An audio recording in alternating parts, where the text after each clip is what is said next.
Trabalho de português, é tudo.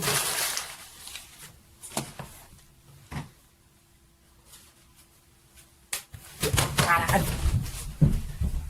Como é que é? Eu falei papel?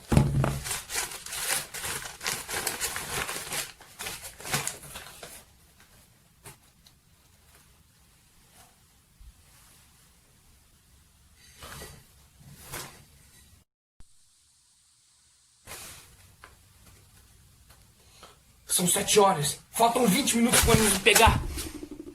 Eu não tô acostumado a fazer trabalho com um espaço tão largo de tempo. Então, dane-se.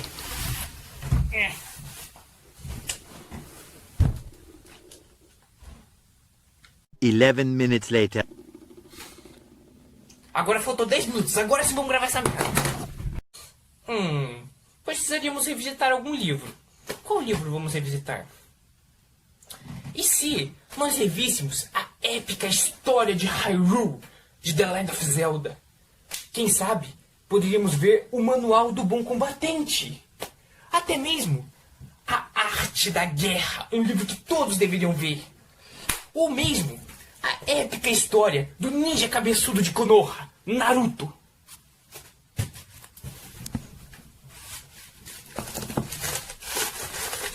Oh, tem que ser um livro de mídia física. E bom, não tenho e é um mangá. Então vamos fazer a análise de Alice nos País das Maravilhas meio. Tá bom então, o que eu tenho que fazer? Como é que é? É pra eu falar sobre o livro? Mas não li esse livro, caralho. Peraí, era pra eu ter lido isso? Então por que você não me avisou? Eu não quero saber se você é fruto da minha imaginação. Você tinha que ter me lembrado, a pessoa.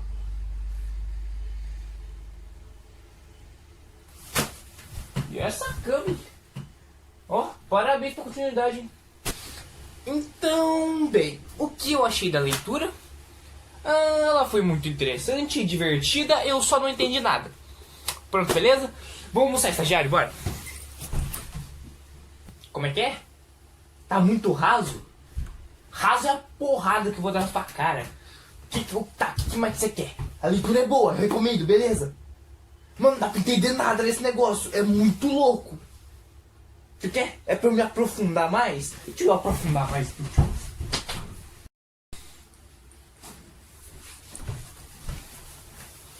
Tá. Depois de conversar muito com a minha produção e com o meu terapeuta, vamos começar a análise desse livro então. Apia aí que eu vou te contar uma história.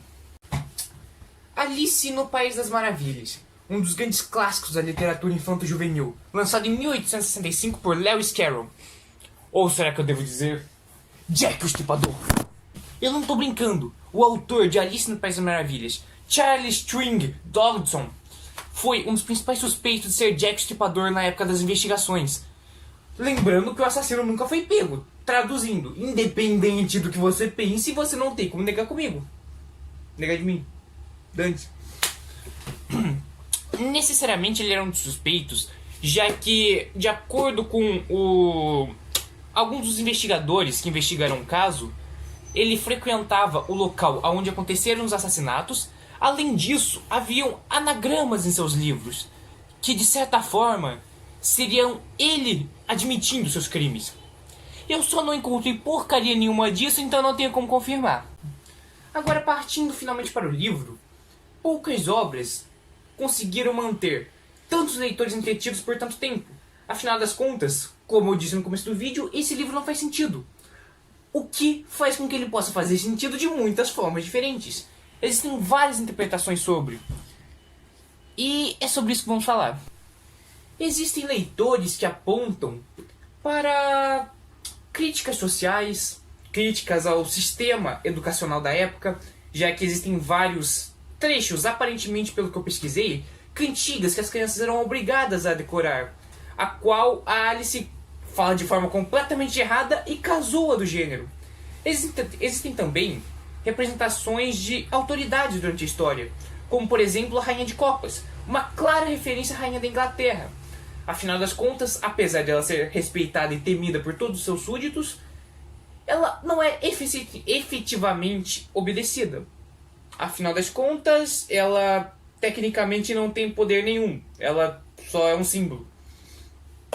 Que inclusive é a clássica frase que todo mundo conhece: cortem as cabeças! Meio que, pra quem não sabe, quem só assistiu o filme no telinha, meio que o próprio rei, em sequência das vezes em que ela mandava cortarem as cabeças, ele dizia que todos estavam perdoados e que cabeça nenhuma era cortada. Inclusive... E foi inclusive dito pelo grifo ou pela tartaruga, eu não achei e tô com preguiça de continuar procurando, que ninguém nunca foi decapitado ali. A rainha estava ali mais como um símbolo de respeito, e muito menos como uma líder de fato. Outro tema que apontam que é subliminarmente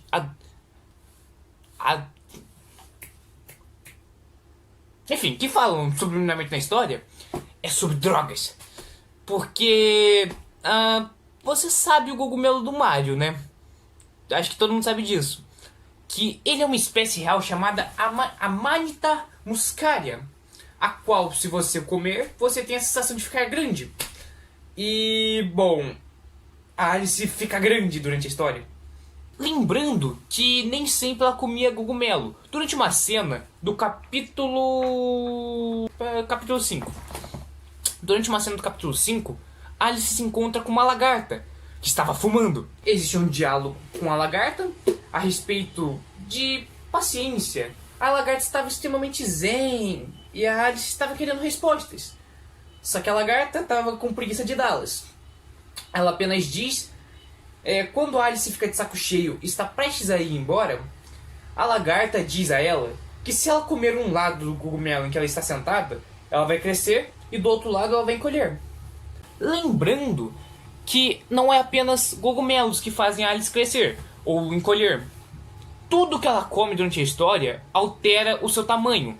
Por exemplo, logo no começo da história, em que ela come o primeiro alimento, ou coisa do gênero, ela toma um bagulhinho lá num frasco que ela só procura pra ver se tá escrito veneno, que se não tá escrito veneno então pode tomar. Ela fica não grande, mas esticada.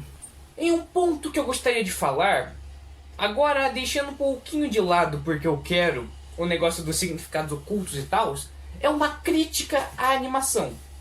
É uma ótima animação, mas uma péssima adaptação. E em uma cena, logo no começo do filme, a Alice, ela caiu no País das Maravilhas, algo que é dito no livro como sendo algo que levou horas e horas, o que vai dar pra compreender porque pularam isso, beleza. Mas ela chega na salinha fechada e ela volta a crescer e começa a chorar, porque ela nunca vai sair dali. Só que ela chorando, meio que as lágrimas dela fazem uma espécie de lagoa ali naquela sala. E no livro, do nada, surgem vários animais ali, que não estavam lá antes, como aves e um rato. Um curioso rato, ao qual a Alice supõe, pelo fato de que ele aparentemente não entendia, que era um rato francês. Ela deduz completamente do nada que o rato tinha vindo junto com Guilherme o Conquistador, o primeiro rei da Inglaterra. Só que o ponto engraçado é que, em sequência, todos os animais estão molhados, eles se reúnem sobre alguma coisa que está boiando para saírem da água. E todos estão molhados e procurando alguém que pudesse dar uma solução de como eles poderiam ficar secos. E o rato, após revelar que era quase como uma espécie de bichinho de estimação barra ajudante do primeiro rei da Inglaterra, ele propõe uma ideia, que eles fizessem a corrida de comitê, que por sinal é o nome do terceiro capítulo da história. Ele risca um círculo ao redor de um centro, ao qual ele diz que todos devem correr, sem uma linha de chegada. Apenas correrem, correrem, correrem, pois assim ficariam secos. E é o que fazem, e funciona. Só que após a corrida, todos perguntam para ele quem venceu. E ele simplesmente responde que todo mundo venceu, porque não era uma corrida, não tinha uma linha de chegada, então todo mundo ganhou. E aí a Alice tem que pegar uma caixinha de confetes que ela tinha no bolso. Sabe aqueles confetinho doce? Então, ela dá 2 para cada um dos animais ali presentes.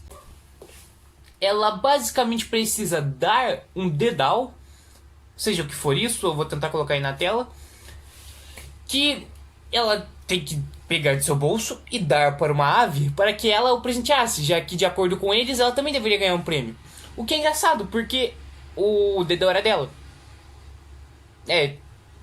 A minha reação foi basicamente assim.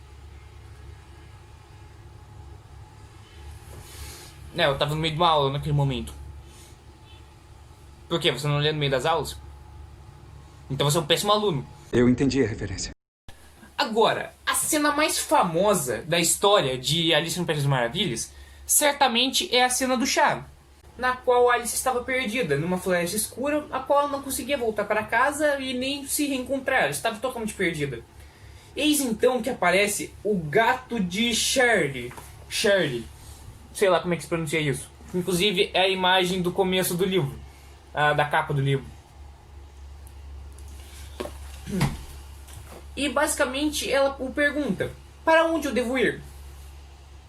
O gato então a responde: depende. Para onde você quer ir?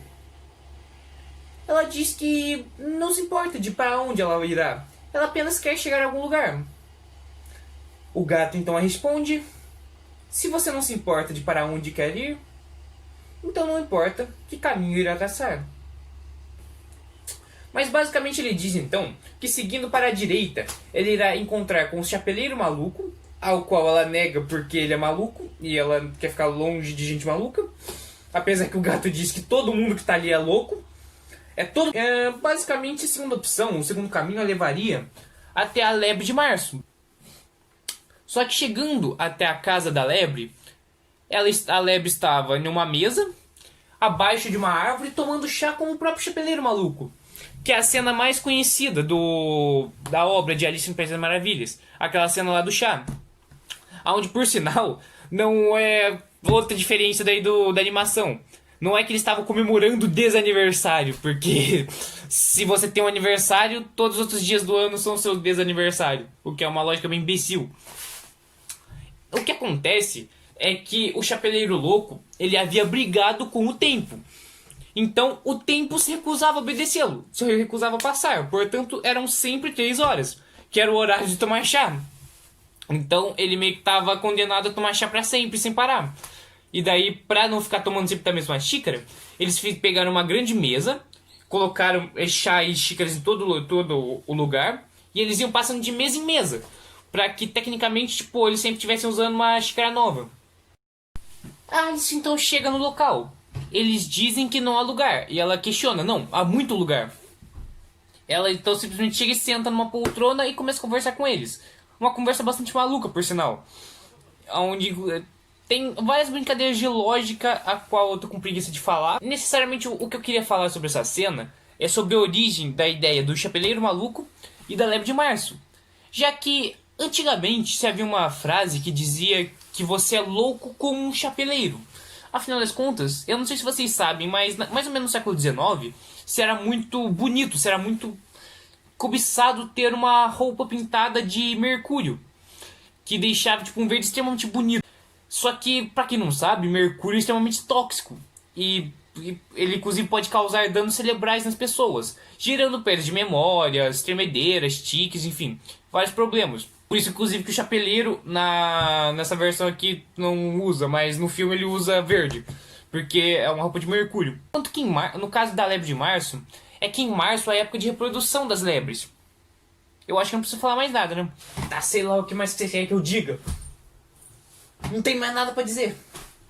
O que? Tem muito mais o que dizer, então por que não vem falar? Porque você não existe? Então cala a boca. Tá, pra falar do negócio que a personagem inovadora e blá blá, tá, beleza, vai.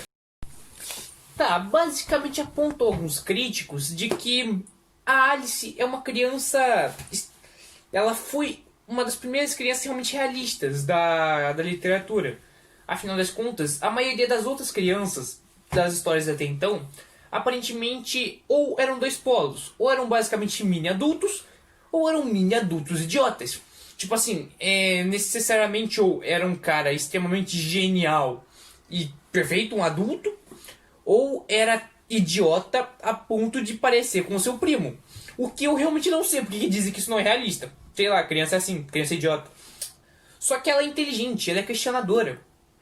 Ela confronta aquela realidade, servindo de ponte entre o nosso normal e o normal do País das Maravilhas. Bom, eu pessoalmente não sei muito mais o que falar desse livro, já que existem várias interpretações diferentes dele. E pessoalmente, bom, sei lá, eu não interpretei nada de muito demais. Eu vi uma história divertida de criança.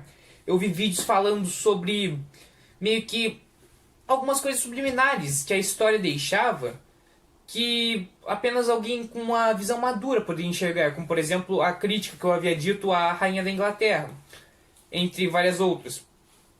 Enfim, a minha análise de Alice no País das Maravilhas é isso. Muito obrigado por ter assistido o vídeo e, bom, tente não morrer até lançar o próximo.